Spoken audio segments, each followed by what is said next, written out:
Hey my friends, Coach Tom. It is tennis terminology evening night. It's a great night here in Charlotte, and today we're talking about open stance. Okay, so an open stance is simply a manner, a way of standing when you're hitting the ball, okay? It would be different than a closed stance. There's open stance and closed stance.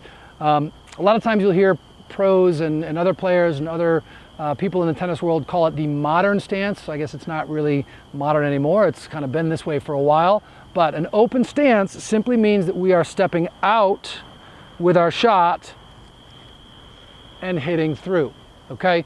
So you're not your typical closed stance, which would be the other one, that's a different video, but closed stance would be turn, step, swing. So your body's in a more closed position versus an open stance where we're here, right? I'm kicking my right foot out to make that shot. So I'm still turning my body, but my feet and my body position is open as opposed to closed.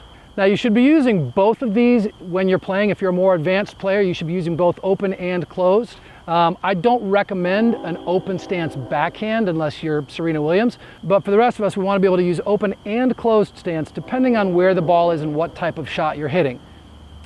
Don't mistake open stance for laziness. Don't just stand out here and do this because you're lazy. That's not an open stance, that's laziness, okay? So again, open stance, kick that right foot or left if you're lefty, right foot out, rotate through. So your open stance is simply a way to stand and address the ball when you're hitting your shots.